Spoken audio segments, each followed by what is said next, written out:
जय श्री राम। ये कहानी है मुझे बहुत अच्छी लगी, इसलिए मेरा मन हुआ कि मैं आपके साथ भी इसको शेयर करूं।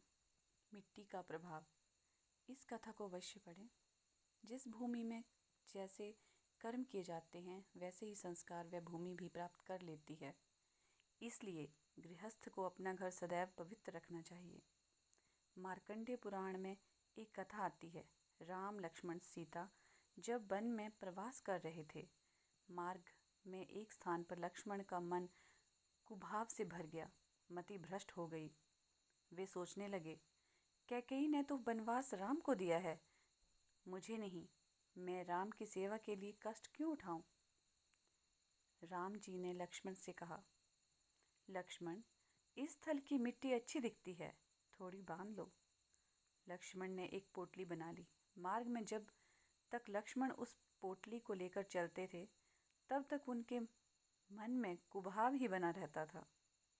किंतु जैसे ही रात्रि में विश्राम के लिए उस पोटली को नीचे रखते, उनका मन राम सीता के लिए ममता और भक्ति से भर जाता था।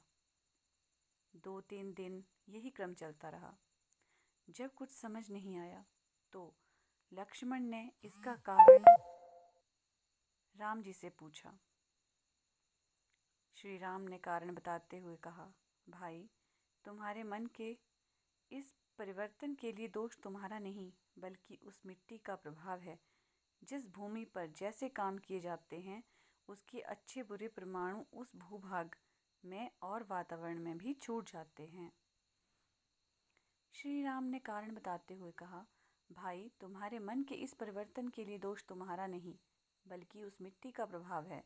जिस भूमि पर जैसे कर्म किए जाते हैं, उसके अच्छे बुरे परमाणु उस भूभाग में और वातावरण में भी छूट जाते हैं।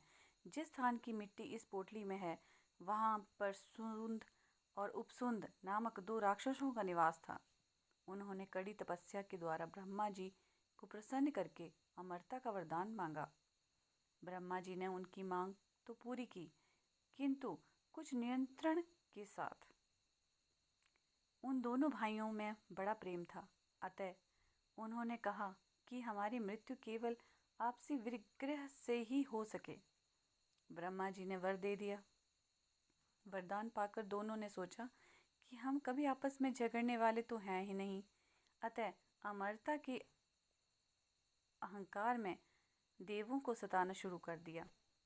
जब देवों ने ब्रह्मा जी का आश्रय लिया तो ब्रह्मा जी ने तिलोत्तमा नाम की अप्सरा का सृजन करके उन असुरों के पास भेजा।